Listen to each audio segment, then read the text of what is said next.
minorias nacionais, como os bascos e bretões, são lixo do povo. Quem é o autor dessa frase aí, na tua concepção, na tua opinião? E há uma outra aqui também muito grave, que é a seguinte: aqui sou uma espécie de elefante branco para os demais, e eles são como macacos para mim. E assim vai, uma série de frases como essa. Coloquem aí o lugar de onde vocês estão assistindo essa live e também de quem vocês acham que são essas frases. Eu coloquei algumas dessas nos meus stories, algumas pessoas acertaram, e eu falei que ia revelar o autor de cada uma dessas frases aqui na live. Mas eu já vou aproveitar para fazer o convite para o nosso colaborador, que é o administrador da página Biblioteca Antroposófica, o Leonardo, né? Eu vou fazer o convite para ele entrar na live, enquanto isso vocês vão tentando falar aí nos comentários de quem é essa frase aí. Eu vou falar uma outra enquanto ele entra. As classes e raças demasiado fracas para dominar as novas condições de vida precisam ceder às mais fortes. Então, de quem é essa frase? Enquanto eu adiciono aqui o Leonardo. Leonardo, se você estiver assistindo, você pode clicar em pedir para participar.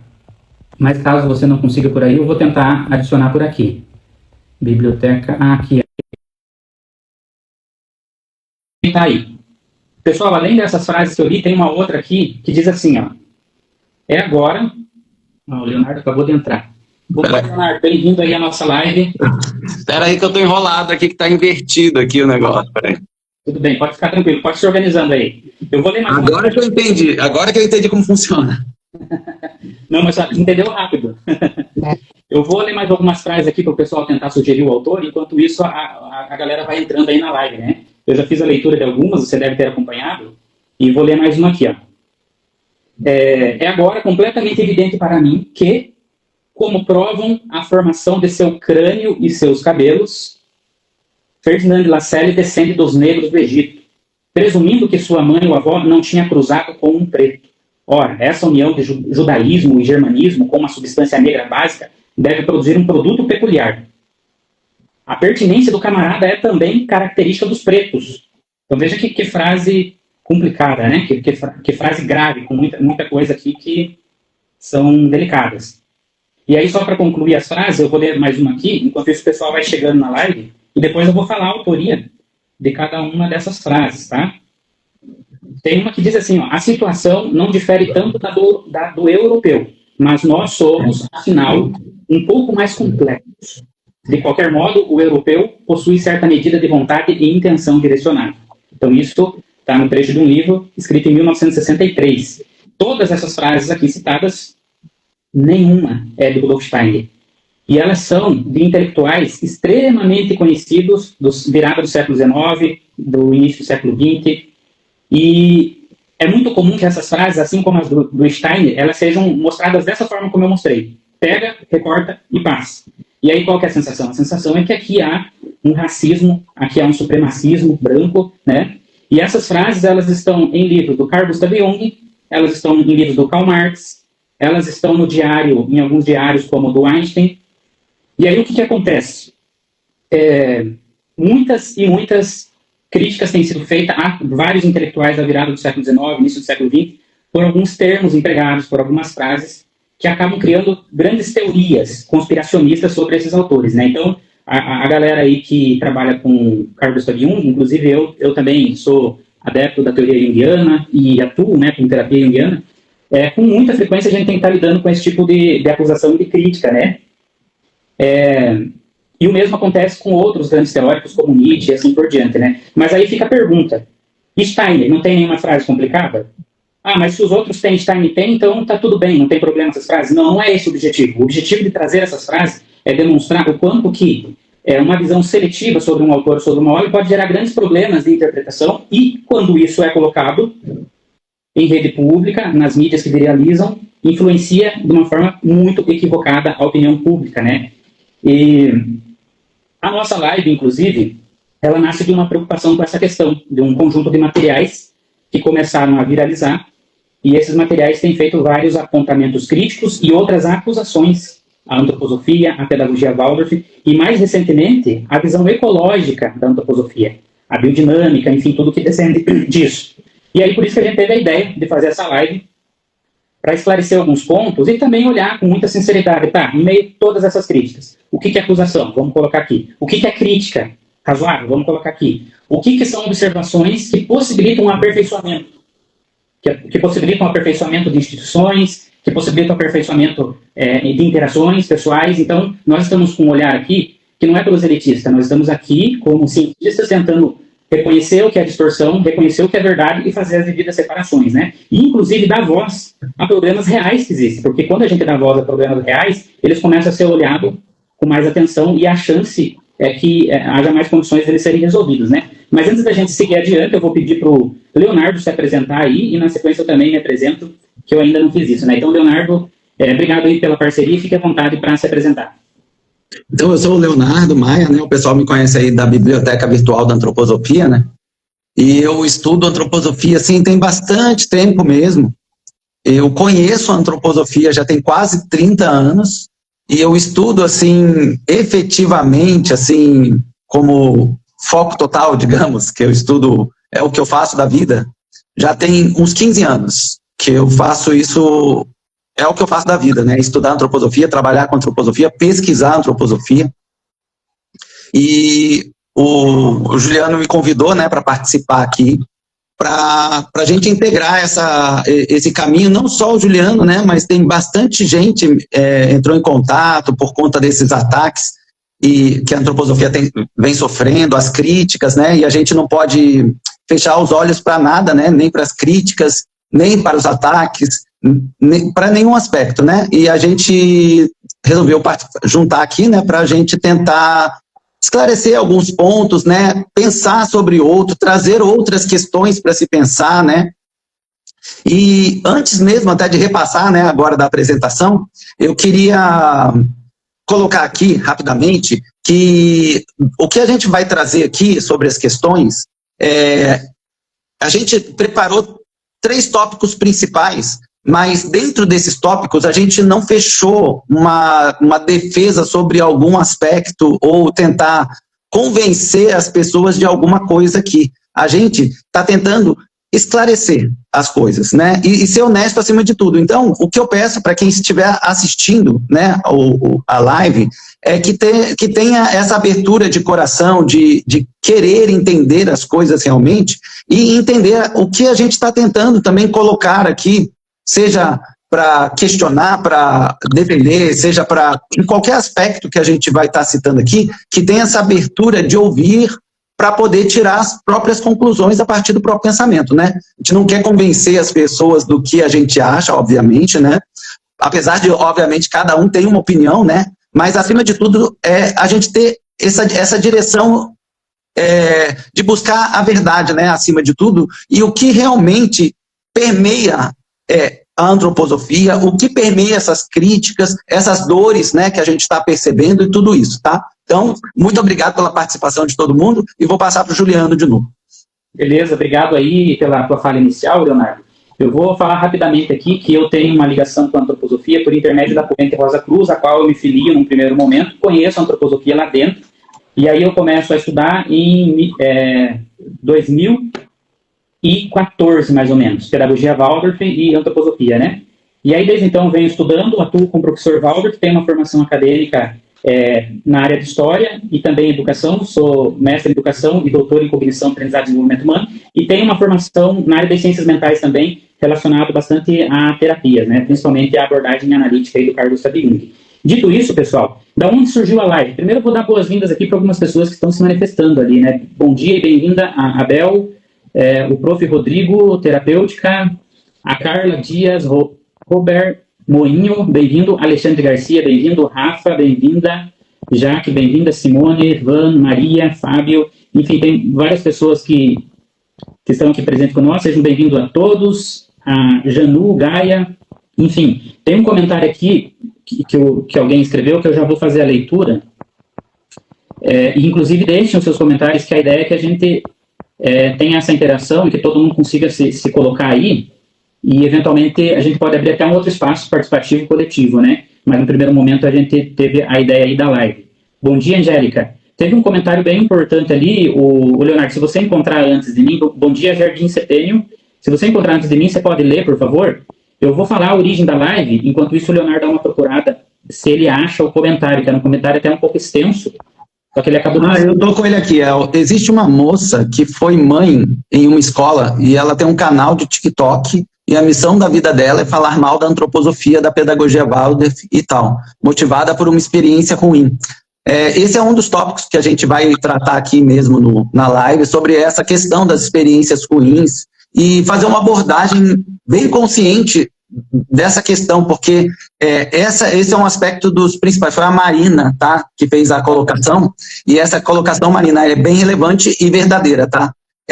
A gente tem bastante gente que, por experiências ruins no meio antroposófico, nas escolas, ou seja, na comunidade antroposófica, tá? Não precisa ser só na escola, pode ser em qualquer meio antroposófico, nas instituições, elas acontecem, tem acontecido bastante até, e a gente vai abordar esse tema hoje também, porque um dos temas será essa relação com essas acusações com a vida prática.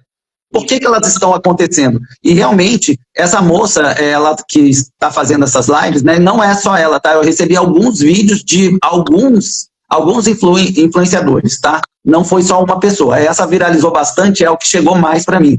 Mas eu já havia recebido alguns vídeos de pessoas atacando a antroposofia diretamente e fazendo vínculos como esse vínculo como com fascismo, com racismo e etc. E realmente essas experiências estão acontecendo, e a gente vai abordar sobre isso no finalzinho aqui. No finalzinho não, na terceira parte, né? Porque é uma parte muito importante, realmente. A gente vai tratar diretamente sobre essa questão das experiências ruins e dessas pessoas que acabam se identificando com a experiência ruim e apoiando esse tipo de movimento, mesmo que as pessoas que tragam essas acusações não tenham o conhecimento efetivo da antroposofia, que, como é o caso da moça lá, né? Com todo respeito, eu não estou desmerecendo o conhecimento dela, mas não é o conhecimento antroposófico. Então, as pessoas se identificam pela dor que vivenciaram em alguma esfera da antroposofia e se identificam com a fala dela, independente do fundamento antroposófico, se a antroposofia é fascista ou não. Mas eu me identifico pela minha dor e a minha experiência,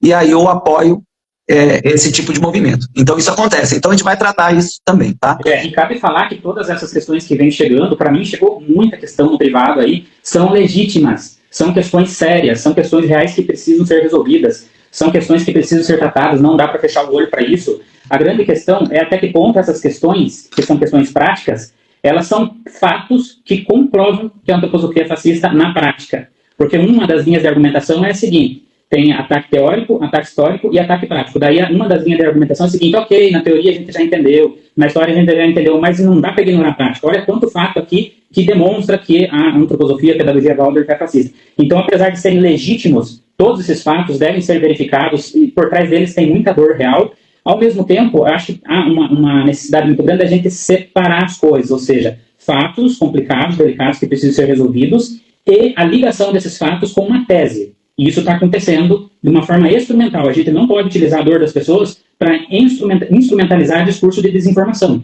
E um pouco disso tem acontecido, a gente vai falar de forma mais detalhada daqui a pouquinho, mas só para deixar bem claro, a origem dessa live é um conjunto de materiais viral, porque passou de 100 mil visualizações, que estão afirmando de forma bastante veemente que Rudolf Steiner é fascista e que a antroposofia é fascista. Além disso, há um indício de um documentário que está sendo preparado com a seleção de dores, de reclamações, de situações reais e sérias que acontecem em instituições Waldorf ou dentro principalmente Waldorf. E esse documentário tem o objetivo de selecionar isso tudo e trazer como uma grande denúncia a pedagogia Waldorf. E, além disso, essas acusações elas estão passando do ataque teórico ou da crítica teórica, da crítica à pedagogia Waldorf em si, a prática, e estão indo agora para uma crítica à visão ambiental e ecológica da antroposofia.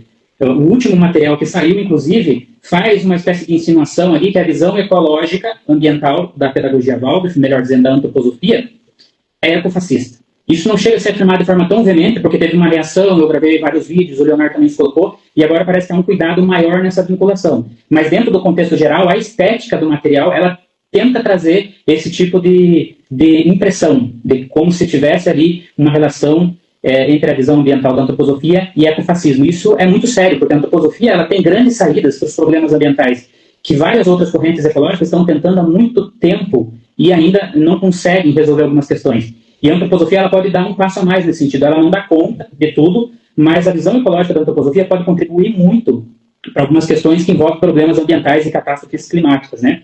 Porque, acima de tudo, ela ensina sobre o vínculo, e com o vínculo vem o cuidado. A antroposofia não tem toda que assim que funciona a ecologia, não. Ela aproxima o humano do natural e automaticamente se desenvolve o vínculo, e do vínculo vem o cuidado. E essa é a grande contribuição que a antroposofia tem como visão ecológica, que é muito diferente do ecofascismo. Então, baseado em todo esse material aí, que já saiu e alguns estão no forno, a gente vai passar por 3 tópicos. Um deles, antroposofia é religião, que é uma acusação aí que reverberou bastante, teve muita gente inquieta com isso. Aí o outro tópico é, Rudolf Steiner e sua obra são fascistas ou nazistas? E o terceiro tópico, há na prática da antroposofia ou da pedagogia Waldorf fatos que comprovem que ela é fascista? Então aqui a gente vai, sim, entender que há muita dor nas escolas, há muita dor com experiências negativas relacionadas à antroposofia e pedagogia Waldorf, mas a gente precisa entender se essas dores, elas, de alguma forma, sustentam uma afirmação como a que tem sido feita, né? Então, há na prática da antroposofia e pedagogia Waldorf fatos que comprovem que ela é fascista, nós vamos tratar disso também. E a ideia, pessoal, assim, sinceramente, com muita honestidade, tanto minha e do Leonardo, é ouvir tudo isso e ver até que ponto esse debate é acusação, até que ponto são críticas válidas e até que ponto isso tudo pode servir para o aperfeiçoamento. Então, a gente não está aqui com qualquer postura e defender coisas que não podem ser defendidas. Tá? Então, vamos começar pelo tópico 1, a antroposofia é religião? Veja, pessoal, essa afirmação ela foi feita baseada ou fundamentada em 2 teóricos. Um deles é o Jonathan Bentham e o outro é o Peter Berg. Especialmente o Bentham, ele tem um conceito de religião que tem sido bastante criticado. Por quê? Porque é um conceito que cabe tudo. É um conceito inflado de religião. Ele desenvolveu 19 critérios e, a partir desses critérios, você começa a olhar para tudo e identificar se aquilo tem a característica, se é religião ou não é. O problema é que esses critérios acabam dilatando o conceito de religião. O que significa? Significa que, por exemplo, movimentos ambientais podem ser caracterizados como religião, movimentos de causa de defesa dos animais podem ser caracterizados como religião, o ateísmo pode ser caracterizado como religião, inclusive a pessoa que fundamentou-se nesse conceito para afirmar que a antroposofia é religião, também tem um vídeo falando que ateísmo é religião, baseado no mesmo teórico. Enfim, time de futebol, corintianismo pode ser uma religião, por exemplo. E aí, o problema desse conceito é que quando você diz que tudo é alguma coisa, você perde a especificidade. E aí, perde a capacidade teórica e acaba abarcando muita coisa de uma maneira generalista e equivocada. Porque tem muita coisa que é fundamentado em uma visão empírica das coisas e que está sendo colocado como religião a partir desse conceito. Ou seja, tem lá um processo empírico de verificação, a pessoa defende veementemente porque está fundamentado em dados empíricos, mas a defesa veemente, fundamentada em dados empíricos, é confundida com dogmatismo, é confundida com proselitismo ou apologia. E aí, pronto, bate-se o rótulo ali de religião. E é o que acontece com a antroposofia. Então, essa mestranda em ciência da religião pegou esse conceito inflado, altamente criticado por vários autores, e a partir desse conceito ela fala antroposofia e religião. O problema é que esse conceito, tudo pode ser religião dentro desse conceito, ou seja, ele não tem especificidade, é frágil, academicamente falando, e tem um outro grande problema, ele é eurocentrista. Por quê? Porque quando ele elabora essa teoria para dizer o que é ou não é religião, ele parte do seguinte pressuposto, que as pessoas desenvolvem comportamentos religiosos com determinadas coisas porque a gente entrou numa era de racionalismo, e aí a psique, que precisa de uma interação com o espiritual, com o luminoso, procurou uma compensação. E aí, como a gente entrou numa era cientificista, cartesiana, racionalista, a psique, buscando compensação, transformou outras coisas em religião, movimentos ambientais, causa animal. Qual que é o problema dessa núcleo teórico? O problema é que esse fenômeno, ele aconteceu, de fato, mas situado, localizado, especialmente na Europa, em parte da América. Então, só não pode pegar um fenômeno de compensação que acontece em determinado local para criar critérios que vão classificar religião em qualquer lugar do planeta Terra. E outra coisa, mesmo esses critérios, eles ainda acabam inflando demais e tudo cabe ali como religião. Então, no primeiro momento, eu acho que esse esclarecimento, esse contraponto teórico, ele deixa nítido, né, a fragilidade da afirmação de que a antroposofia é religião, baseada aí nesse teórico. Mas é importante a gente olhar para a obra, olhar para o pensamento, para aquilo que Steiner produziu, E também perceber, mas e ali? Será que tem algum indício de que a antroposofia é religião? E aí eu passo a bola para o Leonardo. Leonardo, olhando para o conjunto de palestras e obra do Steiner, tem ali algum tipo de vestígio, de indício para sustentar a ideia de que a antroposofia é religião?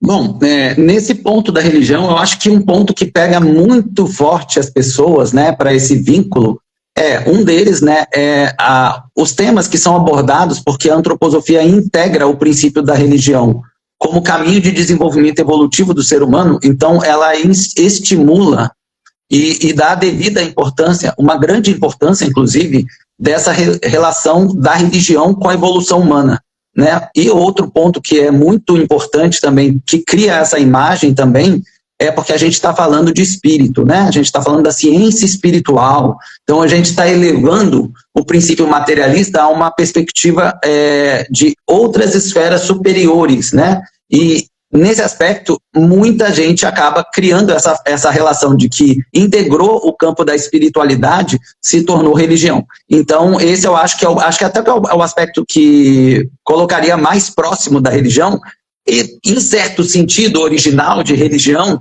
teria sentido também, porque como nós estamos numa época materialista, né, uma época de ateísmo, né, científico, digamos, né, científico é totalmente materialista, né? Para ser materialista não pode ter nenhum aspecto espiritual, por exemplo, né? A antroposofia quer transcender esse limiar. Mas se a gente for para a origem, né? A religião é essa religação ao espírito, né? Esse religar-se ao espírito. Então, se a gente observar dessa perspectiva, realmente a antroposofia tem essa intenção também de religar o ser humano ao espiritual, né?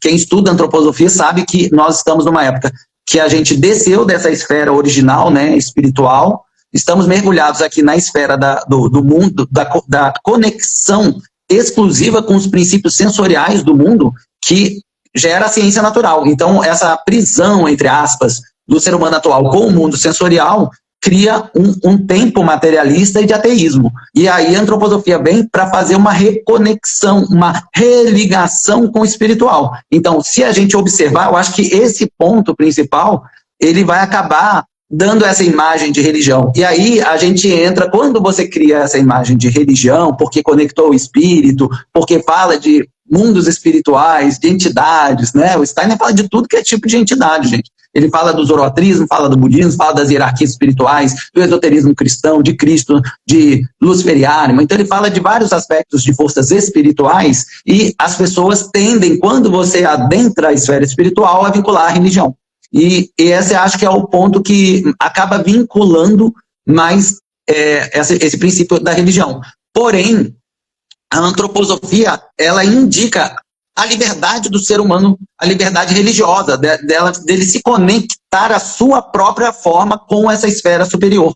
E conforme o ser humano foi progredindo durante a evolução, o ser humano se conectou de formas específicas com esse mundo espiritual. E dessas formas específicas, isso da perspectiva do Steiner, é que surgem as religiões específicas, né? E o Steiner, com a antroposofia, ela integra essas visões porque elas são, eu vou falar um termo antroposófico, mas ele é verdadeiro dentro da antroposofia. Eu sei que algumas pessoas não vão entender, mas muitas que são vinculadas à antroposofia entenderão.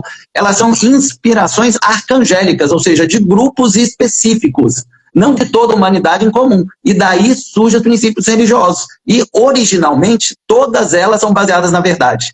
Só a forma com que ela se manifesta e identifica essas verdades são mitológicas, são os fundamentos religiosos específicos caracterizados para grupos específicos. A antroposofia observa essas verdades e integra todas, por isso que ela valoriza tanto esse aspecto da religião realmente. Mas ela não indica ela não se coloca como uma religião, ela coloca o princípio religioso com a importância. Por isso, ela indica o estudo e agrega tudo. Ela estimula o estudo de todas as religiões, ela integra esses estudos e ela, inclusive, esse caminho que nós fizemos das religiões coletivas, ele vai tender para o indivíduo. Então, nós teremos a religião individual no futuro. O ser humano vai acreditar e se conectar com o mundo espiritual, né, religar-se ao mundo espiritual de forma totalmente singular. É isso que ele afirma para o desenvolvimento futuro do ser humano. Então ele vai se desvincular de todas as religiões dogmáticas do ser humano que der os passos corretos em direção ao futuro.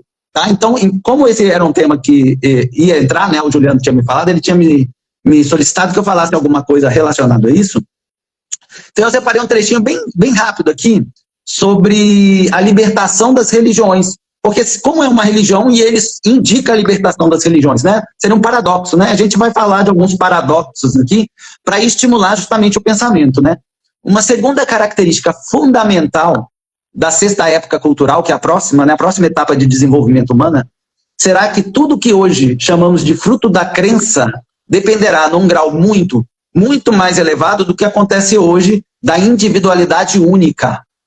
A ciência espiritual expressa isso dizendo que em todas as esferas da religião, na sexta época, a completa liberdade de pensamento e um anseio por ela se apoderarão dos homens de tal forma que aquilo que um homem gosta de acreditar, quais convicções religiosas ele mantém, repousarão inteiramente dentro de si, do poder da própria individualidade. As crenças coletivas que existem hoje em tantas formas entre as diversas comunidades já não influenciarão aqueles que constituem a porção civilizada da humanidade na sexta época cultural. Rudolf Steiner, na GA 159, de leitura 13, de 15 de junho de 1915, em Düsseldorf.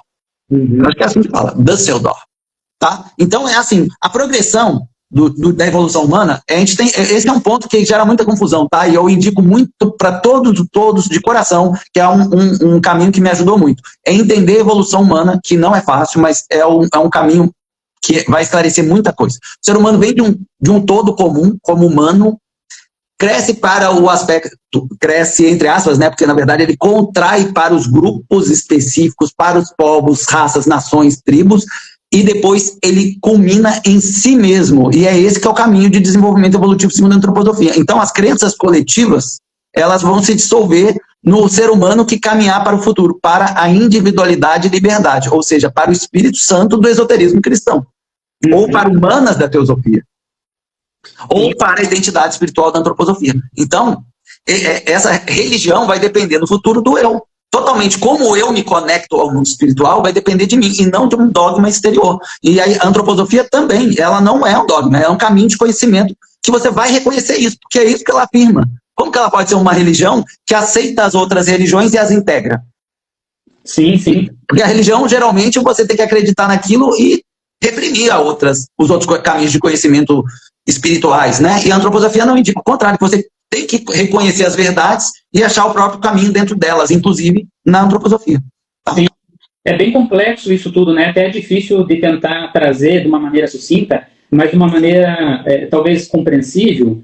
O que o Steiner ele faz ao trazer toda uma compreensão sobre a função religiosa na psique é simplesmente afirmar aquilo que muitos outros afirmam, que a religião tem uma função psicológica na psique, e ela está ligada à evolução humana em períodos diferentes, com religiões diferentes, mas isso é bem diferente dele defender que a antroposofia é uma religião. Pelo contrário, essa integração toda que ele faz aponta, no final, para uma libertação da religião. Porque ele fala, está sendo necessária ainda para a evolução humana, daí essa atua, aquela atua, várias atuam, até que chega o momento do individualismo ético. Ou seja, em que esse indivíduo não precisa de um conjunto de regras externas, normas e compreensões de fora, mas ele chega a uma conduta moral e ética a partir da sua relação com o cosmos, com a vida, com a existência, né? E isso é muito diferente de um caminho religioso. Agora, a antroposofia não tem dogma e não tem guru. Steiner fala que ele indica que tudo aquilo que ele está afirmando passe pelo crivo pessoal de cada pessoa. Se as pessoas tratam a antroposofia como dogma, se as pessoas tratam o Steiner como guru, como um ser infalível, o erro está no comportamento individual, e não dá para anexar isso à antroposofia em si ou ao pensamento intelectual de Steiner. O pensamento intelectual de Steiner dá muito trabalho. Para você fazer qualquer afirmativa sobre o que ele escreve, é preciso uma apropriação, um conhecimento que, em geral, não acontece antes das afirmações feitas. Então, quando você faz uma afirmação como essa, pegando novamente fragmentos, uma compreensão equivocada da teoria dele que é complexa, aqui há uma falha muito grande interpretativa e uma crítica que ela carece de uma base sólida, né? Porque para você conhecer algo, aliás, para você criticar algo, primeiro você tem que conhecer muito bem. Ficar o mais neutro possível, apesar da neutralidade não existir. E depois que você se apropria, aí você faz o movimento da crítica, né? E não é simples de se apropriar de entender Stein e depois fazer a crítica, né? Por isso que a maioria das críticas, elas são frágeis, elas não são sólidas o suficiente, né? Eu só vou contemplar aqui algumas participações e aí a gente já vai para o outro tópico, que eu acho que esse a gente já deu uma refletida aqui, né? A Dan Lua falou ali, gente, ela não é mulher. Ela fala isso no perfil dela. Bom, vamos nos referir como ela se refere, como mestranda em ciência da religião, que a gente não corre o risco de errar. A Marina falou alguma coisa, que tem um perfil no TikTok, eu não vou citar o nome porque isso acaba engajando, né? A pessoa tem mais visualização, não vou falar o nome. A Karen falou, isso é essencial, distinguir a antroposofia da prática das comunidades escolas Waldorf. Obrigado pelo comentário aí, Karen. E as demais pessoas que entraram depois, sejam bem-vindos. Agora a gente vai passar para um outro tópico, que também é bem importante. Só vou ler o comentário da Marina, que essa live é bem pertinente em todos os sentidos. Precisa existir mais e ter pesquisas desfazendo esses equívocos. É muito importante porque os livros, artigos, eles não têm capilaridade. Eles não formam opinião. Eles não implicam na massa, né? E a tentativa nossa de trazer isso como uma live tem um impacto maior, porque as críticas estão tendo impacto. As críticas estão tendo engajamento. As acusações equivocadas estão tendo engajamento. Então, se a gente não tem uma capilaridade no digital, a gente vai ser engolido, porque o poder de convencimento que as mídias têm é muito maior que um artigo e chega mais, quer dizer, né, não que tenha um poder de convencimento, mas chega mais e forma mais opinião pública do que qualquer livro ou artigo, né? Então é bem pertinente o teu comentário. Bem-vindo às pessoas que entraram aí na sequência. O nosso próximo tópico aqui é Rudolf Steiner é fascista ou nazista? E a antroposofia, consequentemente, também é fascista ou nazista? Veja, pessoal, o Steiner já recebeu o rótulo de anarquista, individualista, já recebeu o rótulo de comunista, rótulo de antissemita, fascista, nazista, assim como inúmeros outros intelectuais que têm uma obra muito vasta e uma teoria muito difícil de abarcar. Aí o que as pessoas fazem? Quando elas entram em contato com uma teoria que elas têm dificuldade de abarcar, elas se projetam. Ela se projeta e começa a ver o que quer. Então pega um trecho, opa, isso aqui prova que era comunista, socialista, isso aqui prova que era anarquista, individualista, isso aqui prova que era nazista ou fascista. Então é uma projeção do leitor diante da obra e gera muitos equívocos. Jung passa pelo mesmo problema, porque ele também tem um cabedal teórico gigante, que depois de muitas décadas ainda é pouquíssimo compreendido, especialmente em língua portuguesa, é pouquíssimo compreendido. E aí você vai ver a quantidade de rótulos que são colados nele, é o mesmo fenômeno que acontece aí com o Steiner, né? Mas olhando de forma séria para isso tudo, o que nós podemos falar? Primeiro, tem um erro cronológico nessa afirmação de que o Steiner, a antroposofia, é fascista ou nazista. Por quê? Porque quando Steiner já havia fundamentado toda a sua antroposofia, o Hitler nem pensava em se integrar ao Partido dos Trabalhadores Alemães, que seria o nazismo mais para frente, né? Ele estava lá, próximo a servir na Primeira Guerra Mundial como mensageiro. Então, o Steiner já tinha fundamentado toda a sua antroposofia antes disso, né? E a mesma coisa com o fascismo. Enquanto o Steiner já tinha fundamentado a antroposofia, o Mussolini ainda pertencia ao Partido Socialista e escrevia artigos para uma revista socialista. Nem pensava em criar o fascismo, né, enquanto ideologia política. Então tem um anacronismo aí. Entretanto, há uma certa ginástica mental que faz um movimento de tentar colocar esses rótulos por tabela, por uma espécie de DNA intelectual. Então verifica-se ali o DNA do nazismo e daí verifica da antroposofia e fala, está no mesmo contexto histórico-cultural onde surgiram determinadas teorias. Logo, todo mundo que está nesse contexto, que se inspira em uma ou outra dessas coisas, por DNA é nazista. Então, isso se chama falácia genética, que é quando você rastreia o pensamento de duas pessoas diferentes, chega ao mesmo contexto cultural, a uma ou outra referência que pode ser comum e coloca o rótulo. Bom, se X é nazista, Y, em consequência, também é nazista. Então, isso se chama falácia genética. E por que não pode ser afirmada no que diz respeito a Rudolf Steiner? Porque, veja bem, no contexto em que a antroposofia surgiu, que é o contexto que o nazismo bebe depois para fundar a sua teoria racial, existiam várias teorias raciais. E elas não eram iguais, elas disputavam entre si, elas eram mais ou menos graves entre si, algumas apontavam para crimes que futuramente já poderiam ser cometidos em defesa dessas teorias, outras tinham interpretações que poderiam até ser equivocadas, mas em nenhum momento incitava qualquer tipo de crime ou distinção entre as pessoas. Então é preciso olhar com muita seriedade para isso e distinguir esse contexto cultural de várias afirmações relacionadas a um tema e ir classificando, e não colocando tudo no mesmo balaio e falando, esse é o gene do nazismo e tudo que vem daqui também é nazista, né, por tabela. Tinha várias teorias. Tinha, por exemplo, a antropologia física, que ia tentando identificar traços e, então, classificar as pessoas como mais ou menos avançadas, né, que aí fundamenta todo um discurso pseudocientífico, né, do racismo científico. Além dessa teoria, existiu o darwinismo social. além da antropologia física e do darwinismo social, existia teorias esotéricas que falavam sobre raças. Por exemplo, a teoria da Blavatsky. E aí o que acontece?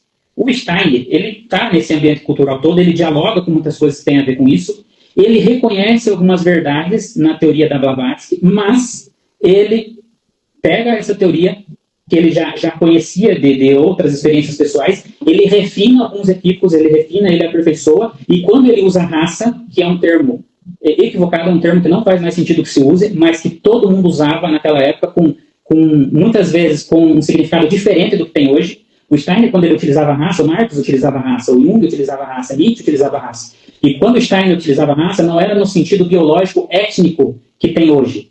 Inclusive, ele começou a dar muito mais ênfase à ideia de épocas culturais, que significa basicamente que em determinados períodos históricos, determinadas civilizações exercem mais ou menos influência sobre outra. E veja que isso não é uma afirmação do que ele prefere que aconteça. Ele está olhando para a história e está descrevendo o fenômeno que acontece. O Egito exerceu ou não exerceu determinada influência sobre outras civilizações em determinado tempo? A Índia exerceu ou não exerceu? A Europa tem ou não tem exercido determinada influência? E veja que essa descrição não é uma torcida para que isso aconteça, é uma descrição do fenômeno que, inclusive, tem aspectos positivos e negativos dessa influência. E o Steiner fala isso, tem aspectos positivos, que são conquistas, que toda a humanidade acaba conquistando junto, e tem coisas que são completamente negativas e que ficam como cicatriz. Então, isso é completamente diferente de qualquer outra teoria racial que existia nesse movimento Fudge, ou nesse caldeirão cultural, aí da virada do século XIX para o século XX, e já no início, em nenhum momento, a antroposofia se coloca como uma teoria racial, racista, antissemita, ou da supremacia branca. É completamente diferente. Então, a partir de um olhar para esse contexto cultural, você colocar tudo no mesmo balaio e falar, pelo teste de DNA ideológico aqui, todo mundo que vem desse contexto, que dialoga com tais teorias, são nazistas e são racistas. Isso é uma falácia genética, e nem os críticos mais ferrenhos do Steiner chegaram a fazer esse tipo de afirmação. Nem o próprio Pierre Staudenmayer, que está sendo utilizado bastante como referência aí, né? Nem ele não chegou a fazer essa afirmação categórica. Pelo contrário, o que ele fala é o seguinte, até vou fazer a leitura aqui ipsiliteris para não errar. Ele diz assim, ó,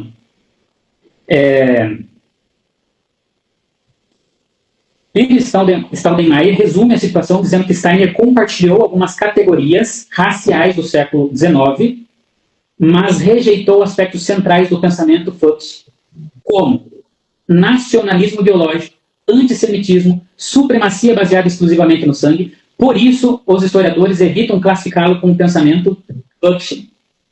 Ele mesmo faz essa distinção. O próprio Pierre Staudenmayer, que está sendo utilizado aí para fundamentar essas afirmações que Steiner é fascista, que a antroposofia é fascista, ele mesmo faz essa distinção, apesar de pensar também em vários trechos da obra de Steiner para tentar emplacar o rótulo nele de que tem uma teoria racial, né? E na página 13 da tese dele, que é uma tese extensa, tem mais de 700 páginas a tese dele, né? E na página 13 diz assim, ó, alguns dos seguidores de Steiner passaram a explorar a ciência espiritual e a renovação espiritual para propagar o racismo espiritual como a solução para a crise moderna. Então, há um equívoco dos seguidores, alguns seguidores, que também devem ter se baseado por trechos isolados, alguns com má intenção, outros com uma sinceridade equivocada, sem compreender a teoria como um todo, passaram a utilizar essa teoria de Steiner de forma equivocada. E aí a gente está falando de um núcleo de pessoas. O próprio Pierre Staudenmayer faz essa distinção, né?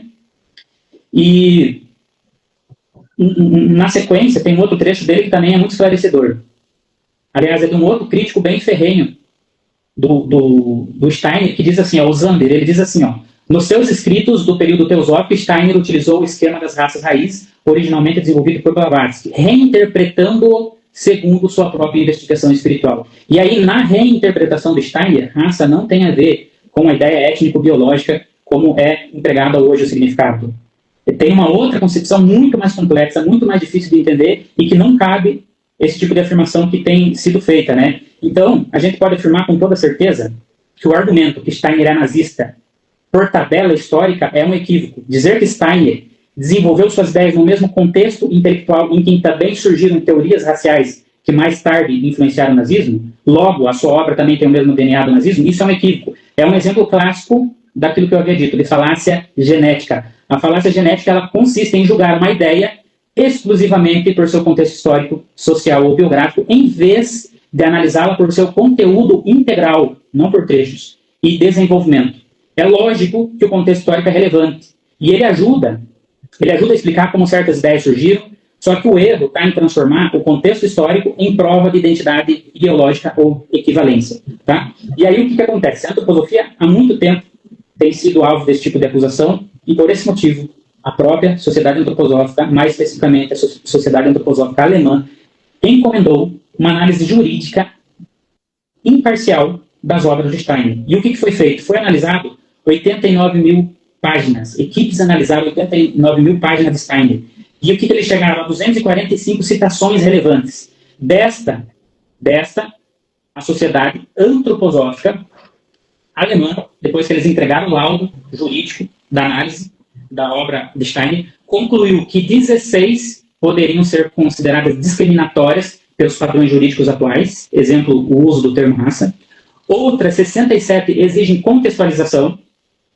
Sem essa contextualização não dá para entender afirmações complicadas que aparecem ali. E o restante não apresenta qualquer caráter discriminatório. A comissão concluiu que não existe isso em 1990. Então, a obra de Steiner já foi escrutinada. E tem que ser mesmo, porque esse é um tema muito sério para a humanidade. Toda ideologia tem que ser perguntada. Tá, como que você se posiciona diante do racismo, do supremacismo branco? Como que você se posiciona diante dessas questões sérias que causaram muitos danos à humanidade? Toda ideologia tem que ser indagada com relação a isso.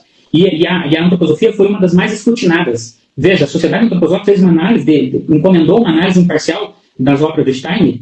89 mil páginas foram analisadas e chegou a essa conclusão. A conclusão de que não existe uma doutrina racial na antroposofia, embora reconheça a existência de passagens problemáticas que devem ser lidas criticamente. Ou seja, o que acontece aqui? Indignação seletiva.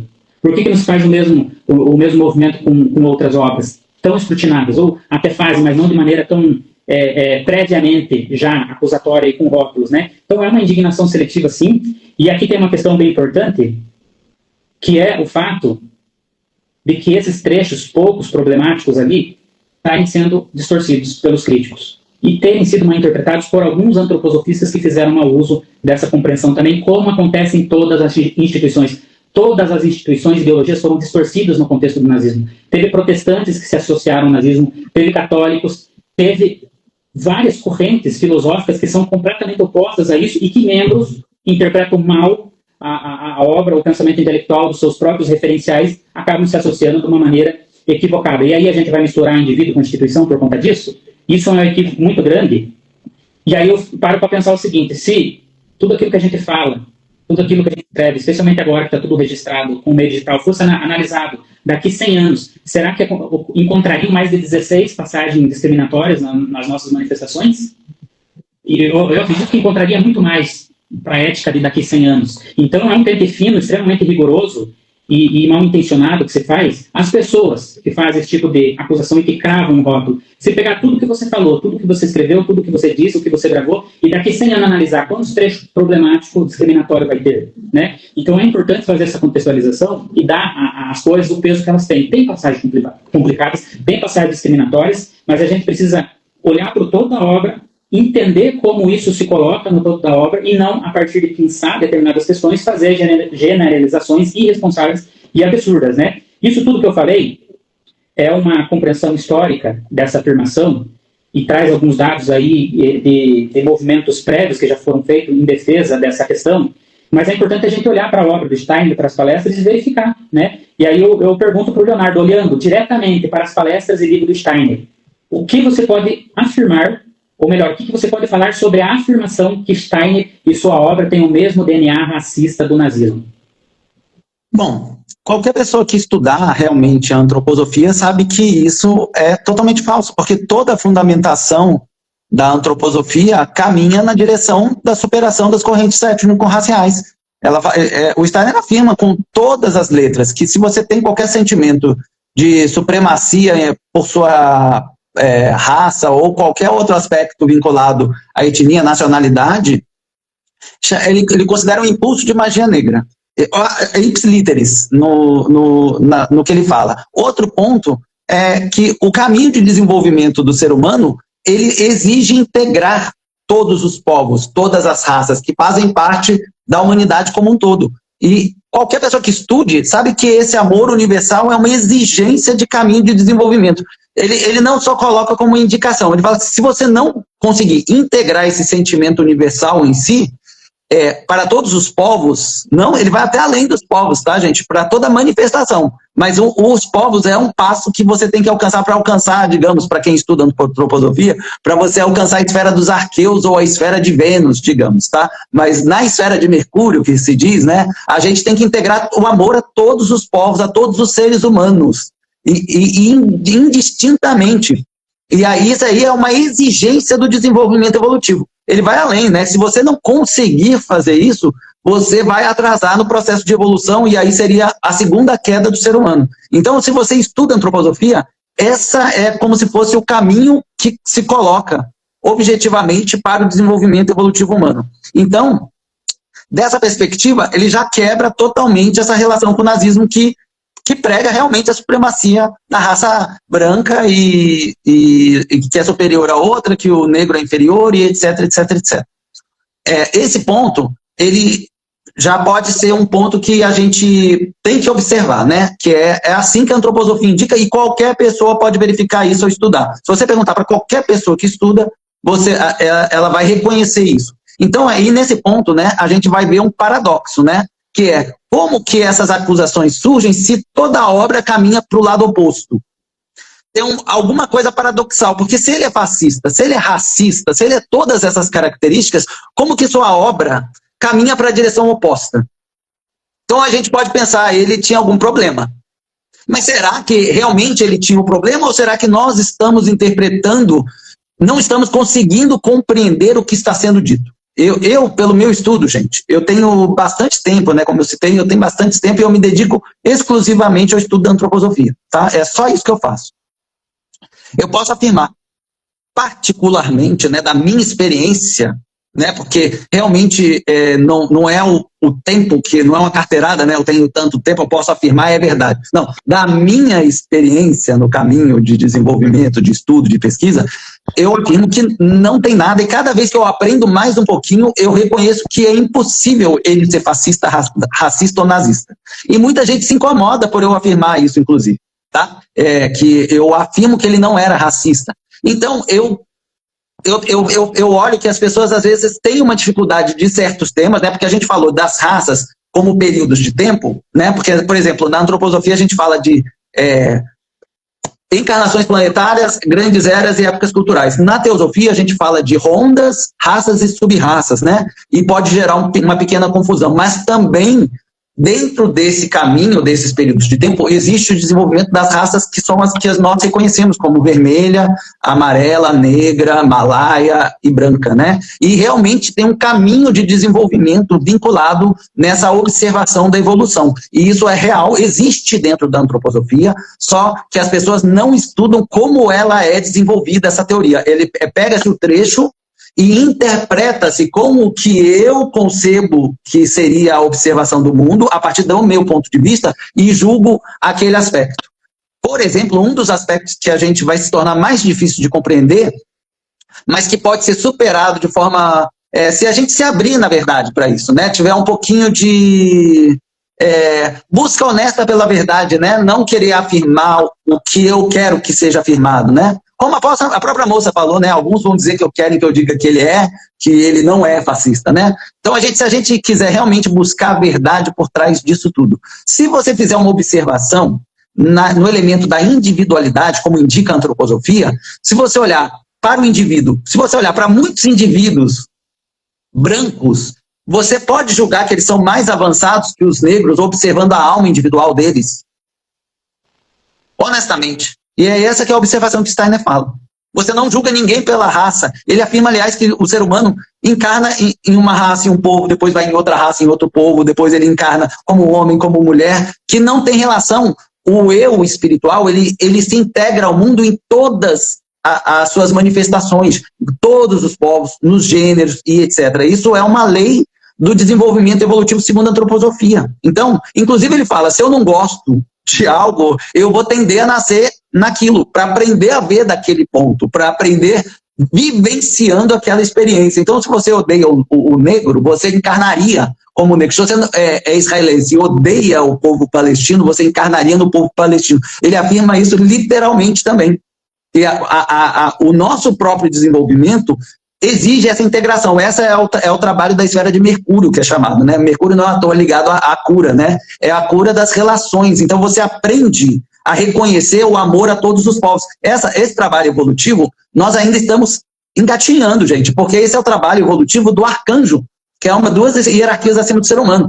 A tarefa de todo arcanjo é integrar a humanidade inteira. Ele está trabalhando num elemento que é chamado de espírito vital na antroposofia, e na teosofia é chamado de Budi, elemento Budi, né? Manas Budi Atma. E esse trabalho é integrar toda a humanidade no amor. E é o princípio crístico, literalmente, tá? O princípio crístico, ele está acima do Espírito Santo, que seria a identidade espiritual humana, que é a individualidade, de forma mais simplificada, né? A individualidade é o Espírito Santo. Por isso que tudo caminha para o Espírito Santo, ou seja, para eu me reconhecer como indivíduo. E se eu vou encarnar no outro povo, naquele povo, o que conta é o meu caminho individual e não o povo. O povo, ele continua evoluindo também, tá, gente? Tem uma corrente do povo, tem uma corrente das raças acontecendo, independente, que evolui ou não, dependendo da ação do povo, do ser humano, do povo, das pessoas que constituem a raça. Só que esses seres que constituem a raça, que constituem o povo, são múltiplos espíritos que encarnam ali para ajudar no desenvolvimento, porque o desenvolvimento da esfera terrena, digamos, do nosso cosmos, né? O nosso cosmos, geralmente, na antroposofia, é vinculado com o sistema solar. Ele desenvolve para gerar essa harmonia no amor universal integral. Esse que é o caminho de desenvolvimento evolutivo da antroposofia. Você tem que caminhar para esse amor universal, integrando todos os povos, todos os seres, toda a manifestação do mundo. Eu recebi até, voltando para uma teoria mais terrena, eu devia ter visto antes, agora, que surgiu agora, uma teoria que a pessoa está falando sobre o desenvolvimento do desenvolvimento da empatia, conforme ela vai integrando as manifestações. Então, tem pessoas que integram a si própria apenas, que é o egoísta, no limiar do egoísta, aquela que integra só a sua própria família, aquelas pequenas relações, aquela que vai integrando a comunidade, que vai integrando a tribo, que vai integrando a nação, que vai integrando os povos, que vai integrando os seres vivos como um todo, que vai integrando a natureza, que vai integrando tudo que se manifesta e vai progredindo no amor. Essa é a mesma concepção da antroposofia. Você tem que fazer isso. Se você não fizer, você não se desenvolve. O desenvolvimento do ser humano caminha nessa direção. E só de ser essa base, já quebra totalmente a direção de que o nazismo e o fascismo caminham. É totalmente oposto. Totalmente oposto. E esse é o fundamento da antroposofia. Agora, se é uma pessoa que não conhece nada da antroposofia, e fala assim, Rudolf Steiner é fascista. Aí eu, por uma dor específica, reconheço aquilo, independente de ter algum fundamento ou não. E esse que é um problema que está acontecendo com relação a essas afirmações. A pessoa, claramente, ela não estuda antroposofia. Não estou julgando ela por isso, tá? Ela tem um caminho de conhecimento próprio, tá? Mas as pessoas que estão aplaudindo isso, elas estão aplaudindo por algum reflexo interior de uma dor, e não pelo conhecimento ser verdadeiro ou não. E aí o aplauso é pela identificação e não pela verdade. Só que a gente está no momento, né, que as pessoas que não têm conhecimento e afirmam algo sobre alguma coisa são chamadas terraplanistas, mas nesse caso, como sou eu que estou me identificando com aquilo, não é, entendeu? Então a gente tem que ter muito cuidado com isso. É difícil de entender várias coisas da antroposofia, é muito difícil, tá, gente? É muito difícil. Ele fala de aspectos muito profundos. Para entender as raças, é muito, muito, muito difícil. Eu estou trabalhando especificamente por conta de todo esse processo sobre isso, em direção a isso. Então a gente tem que ter muito, muito cuidado para ver se a gente não quer afirmar uma ideia que a gente já concebeu, mesmo sem conhecimento, e por isso estamos aplaudindo uma pessoa que não tem conhecimento nenhum da antroposofia, afirmando aquilo que eu gostaria que fosse afirmado, ou se eu estou caminhando honestamente em direção a reconhecer a verdade por trás disso tudo. É a única pergunta que eu deixo.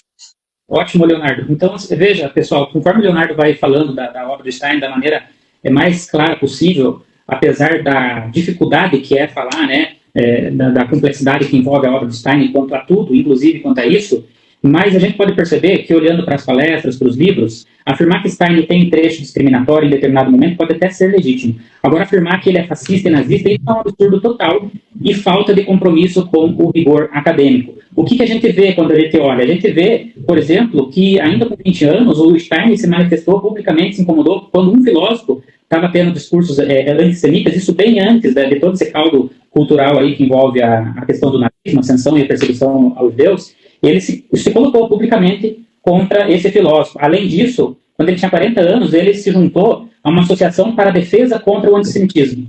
E aí a gente vai ver na obra dele, a gente percebe que desde os seus primeiros escritos até as suas últimas obras, o princípio da individualidade autônoma é autodirigida. E um eu se encarna em diversas circunstâncias biológicas, culturais e sociais, cuja a entidade espiritual é distinta em todas essas condições.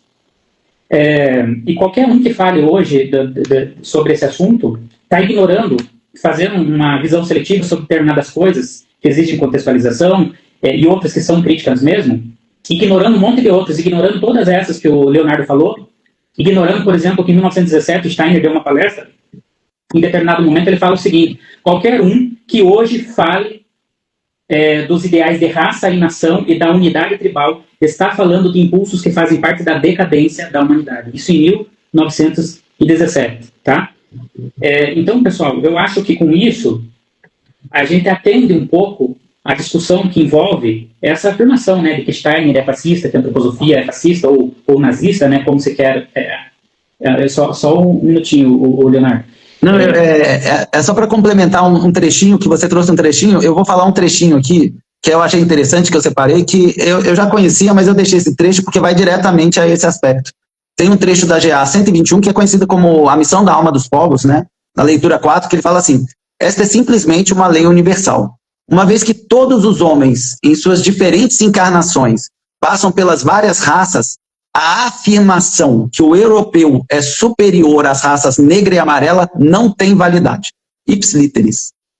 Qual que é o endereço? Só para complementar, porque vai ao encontro do que você citou, né? Qual que é o endereço dessa citação para todo mundo olhar? É Rudolf Steiner, GA 121, que é conhecida como a missão da alma dos povos, na leitura 4, de 10 de junho de 1910, em Oslo. 1910. E o interessante é o seguinte, que na década de 30, os nazistas eles fizeram um relatório sobre a antroposofia, e aí tinha um político do regime nazista que ele escreveu o seguinte, a partir desse relatório: o pensamento e os fundamentos biológicos da pedagogia Waldorf não são biologicamente raciais, mas sim biologicamente cósmicos. Ou seja, os próprios nazistas entenderam muito melhor a teoria do Steiner do que os críticos atuais, né? E segundo esse político do regime nazista, Rudolf Steiner coloca a humanidade no lugar da raça. O conceito de comunidade nacional está completamente ausente da teoria educacional das escolas Waldorf. Não é a comunidade do povo, mas uma comunidade de espíritos individuais que Steiner almeja e para a qual prepara o terreno. Ou seja, os próprios nazistas identificaram a antroposofia como algo que vai em uma direção completamente diferente. E aí, não significa que eles não tenham acolhido determinados antropósofos para o seu bel prazer, para utilizar o conhecimento deles em técnicas como biodinâmica. Não significa, porque eles se apropriaram do conhecimento das mais diversas ciências na época. O que eles queriam é tentar implementar o seu projeto, né, de domínio a partir de tudo que fosse contribuir. E aí eles se apropriavam de várias técnicas, se apropriavam de oráculos, por exemplo. A moça que faz a crítica, ela coloca ali que é oraculista. Então, por tabela, a gente vai ficar fazendo afirmação gratuita de que o Hitler utilizava o oráculo para determinadas decisões, de oráculo é uma coisa nazista. Não dá. É uma afirmação completamente infundada, né? E os nazistas se apropriaram, sim, da biodinâmica. Muitos antroposofistas apoiaram, ajudaram, mas isso em nenhum momento encontra fundamento na antroposofia. O relatório dos próprios nazistas...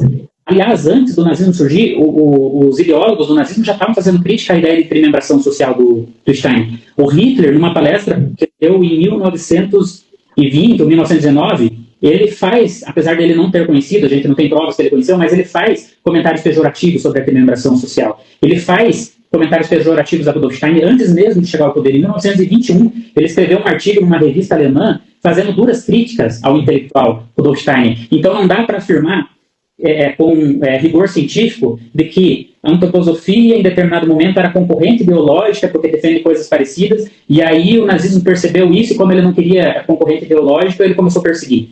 Desde o início eles percebiam que a antroposofia caminhava numa direção oposta, diferente dos seus objetivos e completamente com outras compreensões. Mesmo assim, eles se apropriaram de técnicas que advêm da antroposofia para o seu benefício. Mesmo assim, eles se apropriaram de antroposofistas, de pessoas que eram membros da antroposofia, para servir o objetivo nazista, né? Então, aí é uma coisa que está gerando muita confusão e que precisa ser entendido, né? Dito isso, pessoal, agora vamos para a prática. Tá, beleza, já entendi a questão teórica, que as afirmações são frágeis teoricamente, já entendi historicamente que não tem lastro para uma genética, para um DNA nazista em Steiner, em sua teoria, ok, mas a prática é inegável, olha o que acontece, x, y, e veja bem, pessoal, isso é tentar tabelar de várias formas, você vai lá, ataca a teoria, você não consegue, daí você começa a tabelar por uma ginástica de um raciocínio histórico, não conseguiu, agora começa a tabelar pela prática, que aí é uma coisa muito séria. Inclusive, hoje, um perfil da antroposofia publicou, que é o núcleo, sim, alguma coisa assim, algo muito relevante. A frase é do Steiner, ele diz assim: na antroposofia não se trata de apresentar as verdades relevantes em livros e discursos, mas de como são escritas e como são comunicadas. Ou seja, no fim da história, o exemplo arrasta. Mais do que o que está escrito nas palestras e livros do Steiner, é o que os antroposofistas, o pessoal da antroposofia e da pedagogia Waldorf, traz como exemplo dessa teoria, porque o exemplo que se traz vai ser um argumento muito mais forte que a teoria e as palestras. E aí, algumas pessoas estão pensando exemplos negativos para fazer essa associação por aproximação em uma tabela aí, totalmente falando assim, olha, não significa que não hajam coisas sérias e que precisam ser olhadas. Inclusive, chegou muita coisa para mim, muita coisa para o Leonardo, está chegando muita coisa para a moça que pretende fazer o documentário. E aí, várias questões sérias e graves e dores reais estão sendo catalisadas. E isso precisa ser olhado caso a caso, com muita empatia. Isso precisa ser cuidado. Não dá para ignorar que coisas estão acontecendo. Não dá para ignorar e jogar embaixo do tapete determinadas coisas. Só que não está na minha função e do Leonardo resolver essas coisas. O máximo que a gente pode fazer é ouvi-las, reconhecê-las e repercuti-las. Mas nós não estamos numa condição para resolver esse tipo de coisa que são graves, que são coisas sérias. Mas tem algumas coisas que foram aparecendo que é importante a gente comentar. Entre várias coisas que foram chegando, é uma mistura de vários descontentamentos que se tem com a pedagogia Waldorf, por exemplo, com todo esse clima de acusações. Então, as pessoas que estão fazendo acusação teórica e histórica, elas estão anexando nessa atmosfera toda exemplos de experiências negativas com a antroposofia ou pedagogia Waldorf. E aí aparece muita coisa que nem tem a ver com o tema da questão das raças, do racismo, do supremacismo. Aparece coisas como mensalidades caras, que a escola Waldorf é elitista. Aparece coisas como falta de aculturação regional da pedagogia Waldorf no Brasil. Aparece coisas como a pedagogia Waldorf tem comportamento de seita, a antroposofia tem comportamento de seita. A pedagogia Waldorf tem militância política, e alguns falam que é de extrema-direita e outros falam que é de extrema-esquerda. Então isso tudo está sendo instrumentalizado, está sendo catalisado, e não significa que não haja laço para essas afirmações. Porque sim, tem muita gente dentro da instituição que age com comportamento que não é adequado. Tem muita gente que age com comportamento de seita. Isso não é adequado. E aí as pessoas acabam confundindo o comportamento de determinadas pessoas, que nem é a maioria, com a própria filosofia Waldorf ou com a própria filosofia da antroposofia. Sim, tem pessoas que são militantes, e não é só na pedagogia Waldorf. É em todas as instituições. E aí você vai encontrar militantes, sim, de extrema-direita. Você vai encontrar militantes, sim, de extrema-esquerda.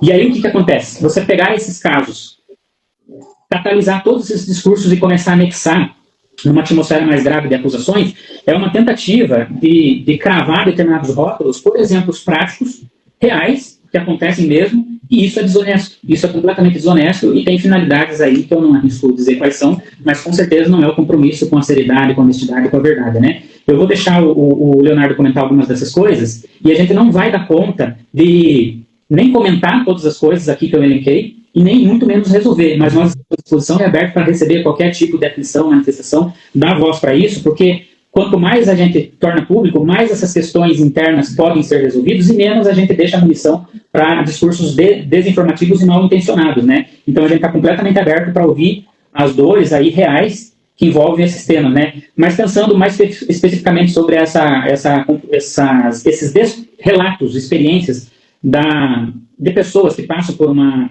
escola Waldorf ou pela antroposofia e falam que tem comportamento de seita, que é uma afirmação que acaba reforçando a ideia da antroposofia como religião, né, nesse âmbito mais teórico, mas na prática se anexa a isso. Eu pergunto, Leonardo, o que você pode comentar sobre essas experiências negativas de pessoas que observaram em determinados ambientes Waldorf da antroposofia comportamento de seita?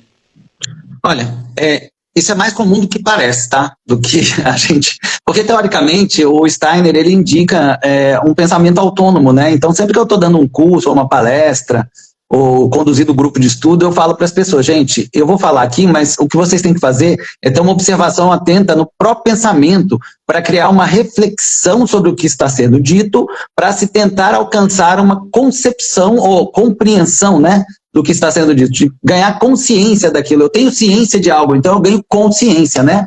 E às vezes a gente está ali tratando com temas muito complexos, e aí a pessoa, né, então tem muita gente, por exemplo, que chega na antroposofia porque botou o filho na escola Waldorf, se maravilhou, tá, indo até para o lado oposto, né, ele se maravilhou com a antroposofia, de olhar para a criança, aquele ambiente todo cuidadoso com o desenvolvimento infantil, a preocupação genuína dos educadores e etc. E aí entrou num estado de devoção ao Steiner, e aí cada vez que se fala que o Steiner trouxe algo, eu não alcanço, mas eu falo amém. Então, e acaba isso se tornando comum, tá? Isso não é muito difícil de acontecer. As pessoas ficam maravilhadas e entram nesse estado, e aí acaba sendo um comportamento de seita, porque você para de pensar e o pastor nos guia, né? As ovelhinhas não traz consciência, porque o pastor falou, que o mestre falou, então o Steiner falou, amém, e eu paro de pensar sobre aquilo. Né? E o Steiner não queria isso, né? Ele pedia que não acontecesse de todo jeito.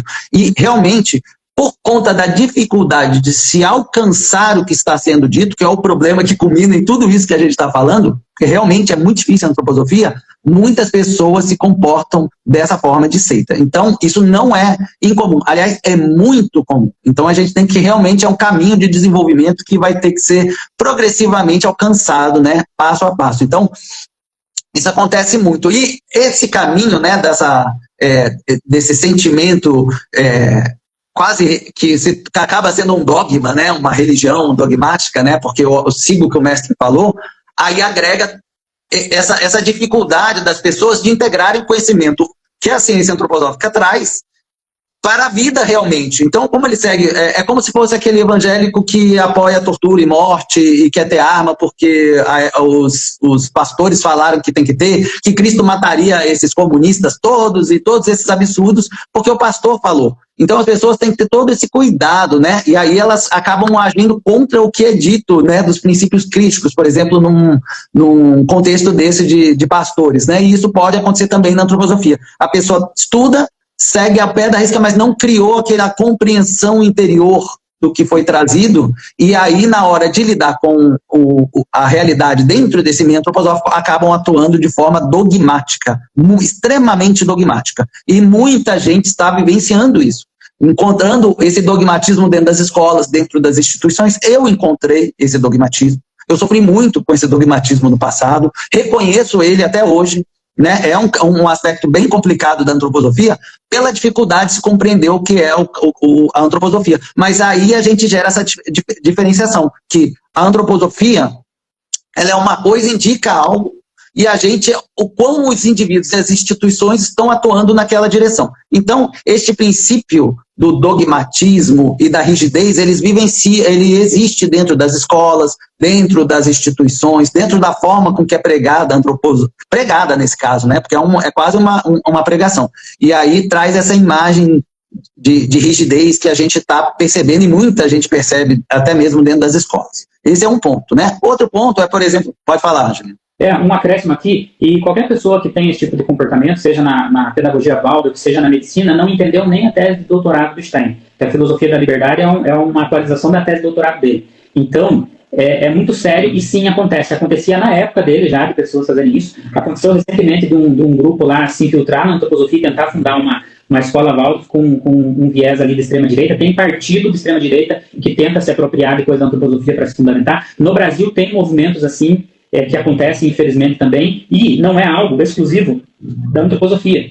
Esse tipo de fenômeno tem aparecido em todas as instituições. A gente tem várias pessoas que apontam, por exemplo, para a comunidade evangélica, que existe ali uma infiltração de ideias de extrema-direita que se apropriam do cristianismo para isso. E existe acusação que vai na outra direção, de comunidades evangélicas que desvirtuam baseado no comunismo, cristianismo e tal. Então, esse tipo de fenômenos culturais acabam aparecendo em todas as instituições. O que a gente não pode fazer é associar esses comportamentos individuais com a noção que essas pessoas dizem representar. A gente precisa olhar para essas noções e verificar até que ponto há uma coerência ou não desses indivíduos isolados ou grupos isolados com a filosofia que supostamente eles dizem estar embasados, né? Então isso é muito importante. E a gente não nega em nenhum momento que existem sim grupos antivacina, por exemplo, dentro da antroposofia, que é um equívoco total de interpretação sobre aquilo que Steiner coloca no seu tempo sobre vacinas. Eu poderia até trazer uma explicação sobre isso, mas aí a gente desvirtua a live. Inclusive a Marina colocou ali, ó, um outro ataque que soma esse e outros é que somos um grupo antivacina. Eu vou ler até outros comentários aqui, já dei a palavra para você ali, Leonardo, não vai esquecer do raciocínio. O Antônio falou, vivemos em um momento de extraordinário desenvolvimento tecnológico. A inteligência humana cria ferramentas cada vez mais poderosas, como a inteligência artificial. Isso mesmo, a Grazi falou, isso mesmo, vejo tanta coisa no meio antroposófico deturpada, ideologias. A Fernanda, ou Fernande falou, percebo uma destruição da civilização pelo egoísmo, por ideologias e falta de compaixão. Tem vários comentários aqui, pessoal. A Beth falou, vou precisar sair, quero dizer que está ótima e seria muito bom outros encontros. Obrigado aí pelo comentário. Vocês poderiam comentar o que se usa para a antroposofia, o termo de ciência? Podemos falar assim, anota aí, Leonardo. Sinto também a falta de muitos na pedagogia Waldorf em beber na fonte. Isso é sério, né, Grazi? Enfim, tem vários comentários ali. Essas falas delicadas de cunho espiritual para justificar esse ou aquele comportamento da criança, da família, do professor, isso pode ser complexo. Verdade. Enfim, tem vários comentários aí, e a gente vai, na medida do possível, tentando complementar todos, mas a gente também não vai conseguir dar conta de tudo, né? De qualquer forma, é bom anotar que, quem sabe, a gente organiza um outro momento para falar sobre isso tudo. O Leonardo, eu vou para a palavra aí, desculpa ter interrompido com parênteses tão grande teu raciocínio aí. Então, voltando a essa característica que eu citei da dificuldade da gente entender realmente a antroposofia como um todo, a gente entra nessa questão que ele falou assim, essa dificuldade de integrar a cultura local, né? E aí muita gente critica que a gente está imitando a cultura germânica para dentro da antroposofia, né? Esse é um outro exemplo dessa questão, porque quando a pessoa entra, né, na pedagogia Waldorf, entender realmente o processo de educação a partir da antroposofia requer realmente que a gente estude a antroposofia. E quando ela está nos seus primeiros passos, porque a pedagogia Waldorf ainda está nos primeiros passos, gente, não é o ideal ainda, ela é um caminho para o ideal, né? As pessoas utilizam um método. Então, quando eu entrei nesse meio antroposófico, as pessoas entravam na pedagogia Waldorf, elas seguiam um método do processo de como se guiar dentro da sala de aula. Mesmo elas tentando com os aspectos mais simples, que é ter o olhar individualizado, com isso que os tutores iam ajudando as pessoas, né, quem tinha um pouco mais de conhecimento, dentro do dia a dia ela seguia praticamente um método. E dentro desses métodos tinha toda essa linha de desenvolvimento que integrava de onde veio a cultura germânica. E aos poucos ela está integrando os conhecimentos locais, que aliás é o que o Steiner traz, que a gente tem que começar do nosso núcleo e ir expandindo para toda a humanidade. E esse núcleo da onde ele emerge é sempre a pequena comunidade. Esse que é o ponto. E aí esse processo acaba sendo um pouco distorcido nesse começo de desenvolvimento, porque como a pessoa está ainda aprendendo sobre como isso funciona, ela acaba integrando o método. E o método surgiu na Alemanha com a cultura alemã ali, com a cultura da região. E isso tem que ser trazido realmente. Agora, por exemplo, na escola aqui, a gente tem mitologia guarani na escola Waldorf. E isso já é um passo para você se desenvolver. Eu vou dar um exemplo. Como isso progride na aula de geografia, gente. Olha que interessante a aula de geografia. Um dos primeiros ensinamentos da antroposofia, da pedagogia Waldorf com geografia, sabe o que é? Geografia é entender né, a estrutura, né, espacial, digamos, né, do mundo, né, e das coisas. É a criança olhar o caminho que faz para casa, gente. Uma das tarefas é a criança descrever o caminho, porque é a geografia da onde parte o eu. O eu parte da casa dela até a escola. Olha como é um processo super individualizado. E progressivamente ele vai ampliando essa geografia para pequenas, para o bairro, para a cidade, para a região, e isso vai, e parte da onde? Do núcleo individual, sempre do núcleo individual, e isso vai progredindo. Só que como as pessoas ainda estão caminhando na compreensão de todos os processos, elas ainda pegam como método, e aí acaba gerando também esse outro princípio que o Juliano trouxe, que é da não integração dos princípios culturais locais. Então esse é um aspecto que faz relação direta com essa linha dogmática que segue o mestre. O mestre dava assim a aula, então eu vou dar igual para seguir, porque realmente eu tenho que construir esse caminho que vai modelar o conhecimento a partir da minha individualidade, da minha comunidade e assim sucessivamente, né? Esse é um outro aspecto. Outro aspecto que eu queria trazer sobre essa questão, gente, porque o Juliano citou realmente dessas influências ideológicas, né, que adentram o meio antroposófico.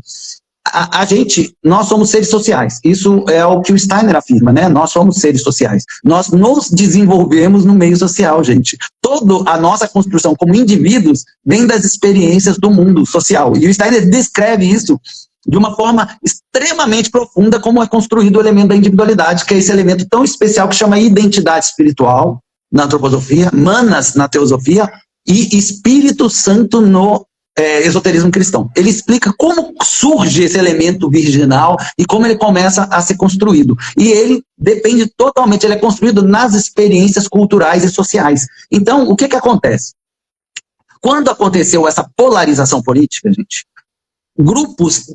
os grupos, a gente sabe que a escola Waldorf, ela é a confluência da comunidade, né? A comunidade constrói a escola. Esse é um aspecto fundamental da escola Waldorf, né? Ela não é o grupo pedagógico, conduz, você joga seu filho lá e ele vai sair construído o aluno Waldorf. Isso não existe na pedagogia Waldorf. Ela é construída com a comunidade guia a escola, se interage e ajuda em tudo isso. Então, o núcleo da comunidade permeia o ambiente escolar muito poderosamente.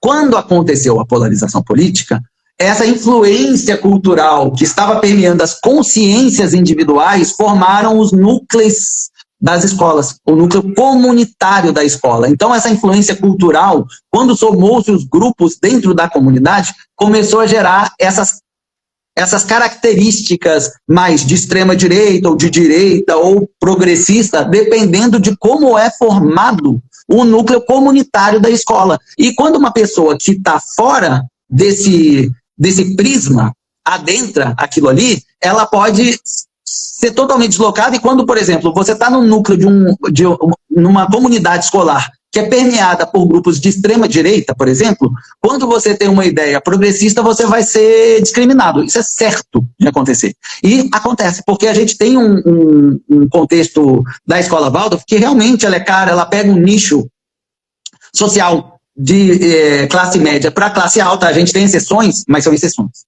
A maioria é paga, ela precisa de dinheiro para poder, então pega. E muita gente foi pega ideologicamente nesse aspecto, e a comunidade acabou formando esse núcleo que permeia o ambiente escolar, com essas ideias, seja de extrema direita, mas isso pode acontecer com a esquerda, extrema esquerda, centro, o equilibrado, não independe, mas isso vai permear os núcleos comunitários que formam a escola, porque a escola é formada como a comunidade na pedagogia Waldorf. Então, as pessoas que acompanham o meu trabalho especificamente com a biblioteca sabem que eu sempre alertei para esse cuidado, que fosse esclarecidas as questões antroposóficas perante essas ideias que vão surgindo nessa esfera política. Mas houve um receio, né, e ele ainda continua, mas eu acho que está sendo quebrado pouco a pouco, por conta desses processos que estamos vivenciando. Porque essa live, ela vem de um processo que é resposta a isso, porque a dor que uma pessoa tem experienciando uma comunidade escolar que é formada basicamente de pessoas com uma tendência mais para a extrema direita, aí ela é progressista, ela vai ficar deslocada, vai sofrer discriminação, vai ser ressarcida, porque as pessoas hoje são intolerantes, estão muito intolerantes, seja de esquerda ou de direita, elas estão, por exemplo, eu posso falar que o Steiner não é racista e eu sofro intolerância por isso, gente. Eu já cansei de ser xingado na minha página por pessoas por afirmar que o Steiner não é racista. E cansei de ser xingado na minha página porque eu falo que a antroposofia é progressista, que ela não é conservadora, que o Steiner falava isso. E eu cansei de ser xingado também. Eu cansei de ser xingado na minha página porque eu falei que as pessoas não podem apoiar genocídio. E aí, por adentrar um aspecto que permeia grupos de direita, por exemplo, que apoiam Israel, independentemente do que ele está fazendo, aí eu sou atacado também. Então, essas ideologias, elas permeiam o ambiente escolar. E o que eu sempre solicitei, né, e fiz por mim mesmo, foi tentar esclarecer a antroposofia, os aspectos, que as pessoas que estão adentrando essas comunidades, pelo menos tenham a oportunidade de parar e refletir sobre o que diz a antroposofia, sobre o que ela indica de comunhão, para evitar que essas ideias permeiem a condução escolar. Porque acaba conduzindo o caminho de ensino, porque o caminho de ensino ele não é isolado, ele é integrado à comunidade. Então isso realmente pode acontecer e realmente está acontecendo e refletindo. Isso aconteceu, está acontecendo desde a polarização política, tem forças por trás disso, que o Steiner alertava também, que são as forças arimânicas, para quem conhece um pouquinho de antroposofia, mas foi permitido por um discurso de que as pessoas são livres, porque é isso que a antroposofia exige, que as pessoas sejam livres, que elas tenham a possibilidade de escolher o caminho que querem, e elas aprenderem com o próprio caminho. É isso que indica, é isso que é a filosofia da liberdade.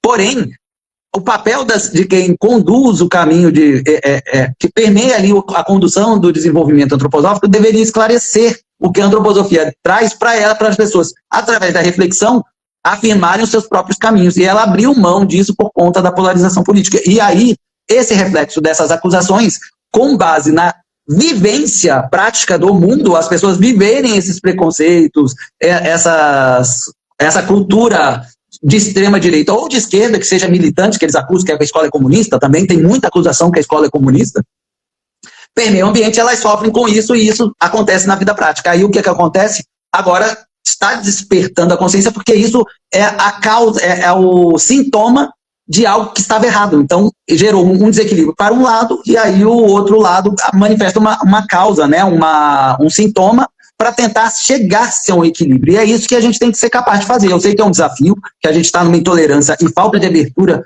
muito profunda do ser humano, que é característico da época, gente, é característico da época também, o Steiner falava, por isso que o Advent Diario é tão importante, e aí a gente tem que superar essas divisões para alcançar a verdade, o que diz a antroposofia, e como a gente é capaz de se integrar em harmonia com isso. O que pode acontecer, se isso não caminhar para isso, é formar núcleos distintos da antroposofia, que são incapazes de alcançar o que é a verdade da antroposofia. Elas podem permear o método e caminhar independentemente, mas elas não vão alcançar o que indica a antroposofia.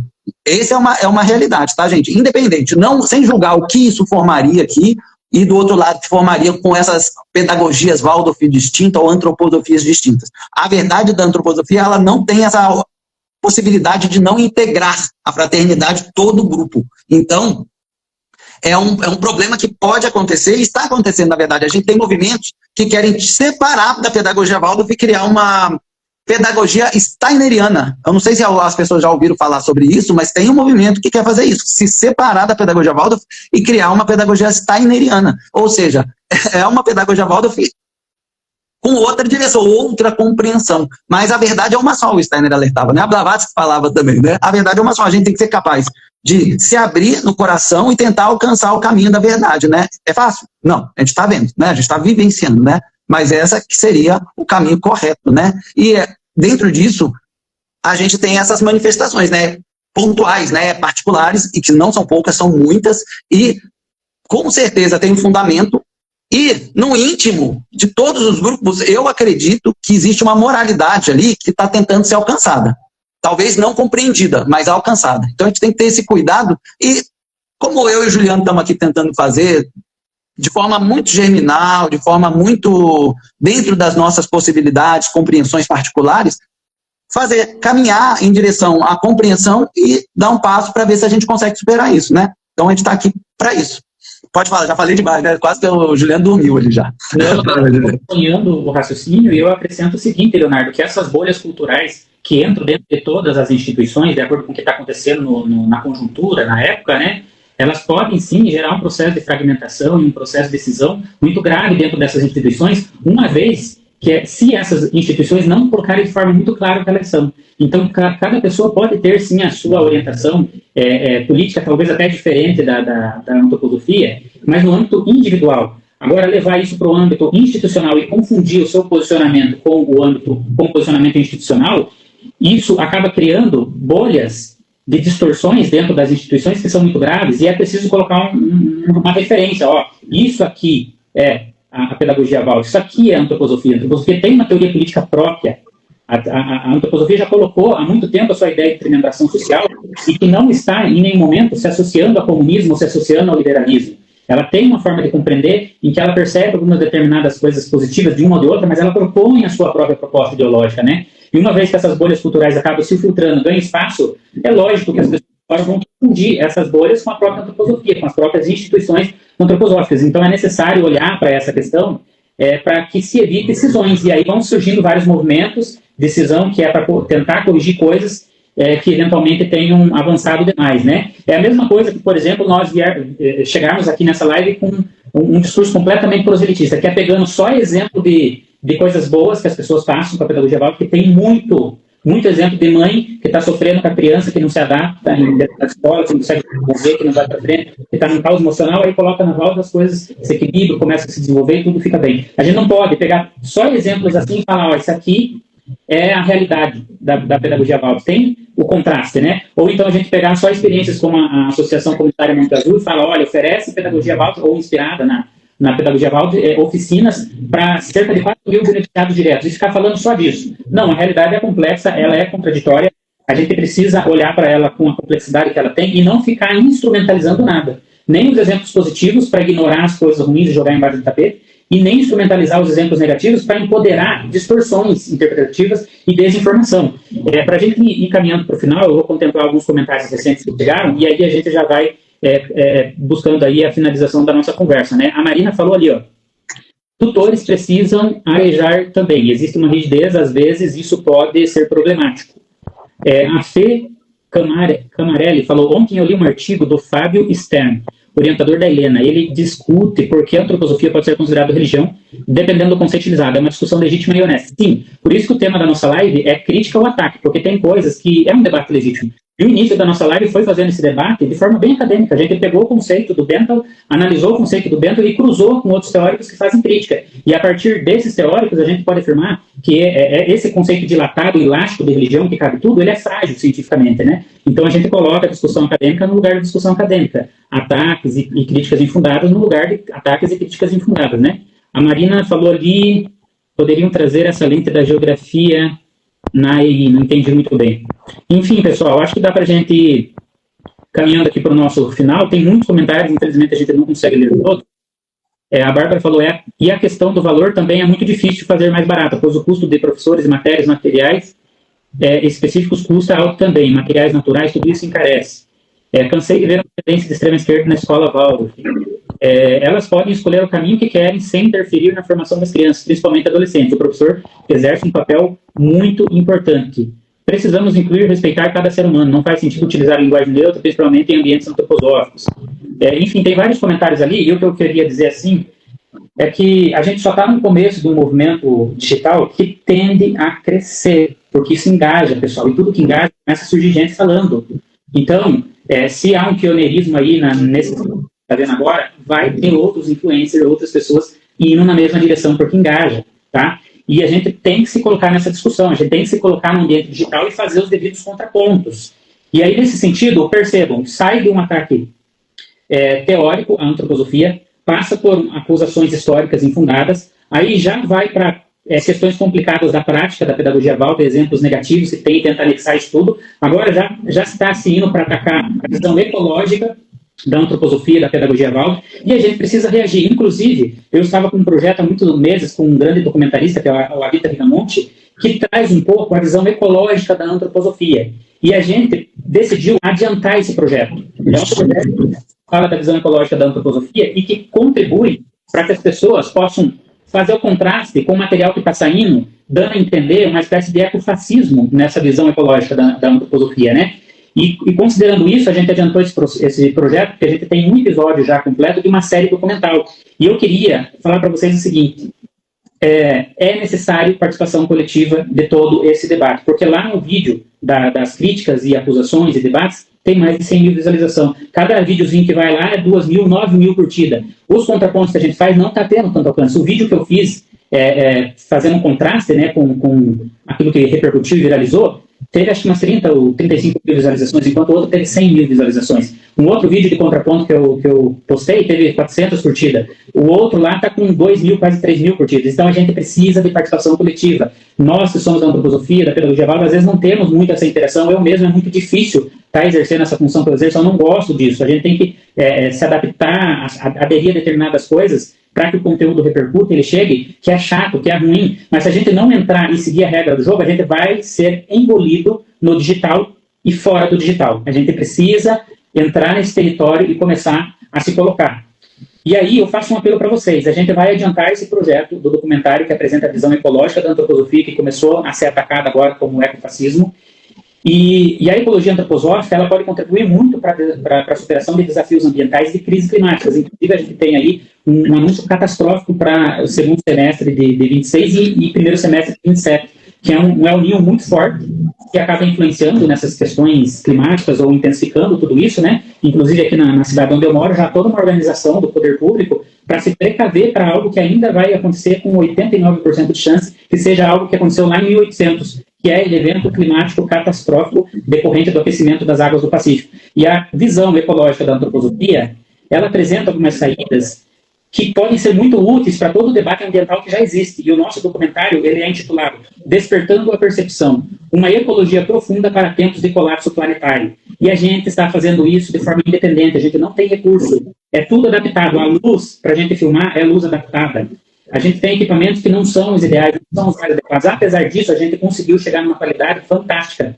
A partir do trabalho do documentarista Viga Rigamonte, a gente chegou a uma qualidade excelente. Eu vou soltar, depois dessa live aqui, um pequeno trailer no meu feed e já vou fazer um apelo para vocês ajudarem a gente a fazer os outros episódios da série documental, e a gente precisa de orçamento para fazer isso. Não tem como eu parar minha vida, abandonar todas as minhas fontes de renda e ficar me dedicando independentemente a uma questão como essa. De igual forma, o documentarista que se dispôs a fazer isso, a gente precisa de orçamento e não tem como fazer isso se não for coletivamente. Então a gente precisa da ajuda de vocês para esse projeto andar. Eu já publiquei aí um recortezinho nos meus stories, já publiquei o link de uma vaquinha, que o destino desse valor é para esse projeto, e a gente conta com a ajuda de vocês, com o engajamento de vocês, senão a gente vai ser engolido. Primeiro no mundo virtual, digital, e depois lá fora, né? Então é um movimento coletivo, e eu peço a ajuda de vocês aí para estar contribuindo, ou para estar compartilhando, para estar indicando pessoas que podem ajudar financeiramente e financiar esse projeto, né? Então é isso, faço esse apelo final a vocês, também deixo aí as palavras finais para o Leonardo, e aí na sequência a gente encerra essa live que durou 2 horas, né? E talvez a gente tenha que organizar outros espaços para continuar esses debates, essas discussões. Leonardo, fique à vontade aí para as suas palavras finais. Eu quero agradecer a participação, né, de todo mundo, o ouvido, né, de todo mundo. Eu sei que a gente está num momento muito difícil social, né, com esses conflitos ideológicos, com essa dor, né, que esses conflitos trazem, né, porque principalmente, né, esse aspecto das dores que estamos vivenciando, né, elas são muito profundas, né, e ver um crescimento da indiferença social, do egoísmo e da intolerância, e a gente tem que ter um cuidado, né, de caminhar no caminho, em direção à superação disso, porque eu acho que a gente acaba ficando muito preso na tentativa de reafirmação do nosso pensamento, que foi, inclusive, o que culminou, né, nesse vídeo da moça viralizar tanto, na identificação com tantas dores, fez com que a gente passasse por cima do que a antroposofia traz para ter o apoio, né, do reconhecimento da dor, mesmo que aquilo não seja verdadeiro, e a gente tem que ter esse cuidado, né, de tentar caminhar juntos em direção à superação disso tudo. A gente só vai passar por isso quando superar, não é se fechando em bolhas que a gente vai sair dessa, isso é certo que não vamos conseguir. Então eu queria trazer essa imagem, esse impulso, né, que cada um consiga construir essa tentativa de superar isso no coração individual, para caminharmos juntos, né, e superarmos esses aspectos em direção ao amor, tá, gente? Não é caminhar junto para minha ideia pessoal, é caminhar juntos para o amor, né, e o amor exige que aceitemos o outro, e isso não está relacionado à raça, não está relacionado a nada, está relacionado em aceitar o outro como ele é. Essa que é a indicação da antroposofia. Só assim a gente Cristo nasce no coração humano, então a gente tem que ter esse cuidado, né? E aproveitar também, né, a live para convidar quem quiser participar. Na quarta-feira que vem começa o curso do Advent de Ahriman, gente. É um curso que vai tratar sobre tudo que o Steiner fala, da origem desse princípio que a gente está lidando, da polarização, dessas forças que a gente está percebendo no mundo, que estão diante de nós agora. Esse período é chamado na antroposofia de Advent de Ahriman, né? E o Steiner falou muitas coisas, e eu quero trazer, eu sempre trago esse curso justamente porque é um dos desafios do período atual. Ele começa na quarta-feira e é uma turma social com um valor mais acessível. Então, quem quiser participar, solicita para mim, que eu mando o link da carta de intenção, vocês leem o conteúdo do curso, tudo fundamentado na antroposofia, para quem quiser participar. É um estudo muito bom, tá, gente? É um estudo muito profundo e importante. E, por último, no dia 8, vai acontecer a primeira pós-graduação em antroposofia, tá? A gente vai começar uma turma na faculdade, na universidade, na Unirp, né, que é a universidade, Centro Universitário de Rio Preto. Ela é no modelo online, ao vivo, né? Então, é a primeira pós-graduação com reconhecimento do MEC, tá? O diploma é reconhecido pelo MEC e o conteúdo é riquíssimo, né? Também podem pedir o cronograma, né, do conteúdo que vai ser tratado, também todo fundamentado, tratando a base fundamental da antroposofia, que ajuda a gente a compreender realmente o que a antroposofia traz, tá? E vai começar no dia 8 de agosto, tá? Essa pós-graduação. E eu que vou dar aula lá, tá? Então, quem quiser participar, podem entrar em contato também, tá? Entre em contato com o meu perfil, que aí eu mando os links para quem quiser participar tanto do Advento de Ahriman quanto da pós-graduação, tá? E muito obrigado, e eu espero que essas lives, elas continuem acontecendo para a gente caminhar em direção, né, a essa proposta, né, de superar essas dificuldades, esses ataques, trazer os esclarecimentos, conseguir progredir como seres humanos dentro das comunidades e instituições antroposóficas e caminhar em direção à sua compreensão, tá? Muito obrigado, um grande abraço aí, e obrigado pela confiança, tá? Isso, só para complementar ali, a Daniele fala também, que tem a ver com as tuas últimas palavras aí, a extrema-direita está disseminada nos ambientes de internet e precisa ser combatida, pois é a principal tendência no momento mundial. Combatido com informação, combatido com esclarecimento, está aí o curso do Leonardo, está aí a pós-graduação, que é pioneira aí, né, pelo que eu estou entendendo. Está aí esse projeto de documentários que nós estamos aqui no perfil Espiritualidade Antroposófica com parceria com a RTV Bioma Brasil. Faço o apelo para vocês. Vamos ocupar o digital. Entrem lá nos meus stories, sigam o fio ali de todo o passo a passo, vejam uma prévia do documentário do primeiro episódio e clique no link. Quem pode ajudar com qualquer valor. Se você não pode ajudar, compartilhe, sugiram pessoas, leve esse material até pessoas que podem ajudar, porque só assim a gente cria essa corrente para poder estabelecer aí um ambiente de contraste que as pessoas possam chegar às suas próprias conclusões a partir de várias perspectivas, né? Que isso é o exercício da liberdade e é isso que a gente é a favor. Dito isso, muito obrigado pela participação de todos, um grande abraço e excelente fim de semana e até a próxima. Tchau, tchau. Valeu, Leonardo. Obrigado pela participação. Valeu, Juliano. Até mais. Até a próxima. Tchau, gente. Obrigado.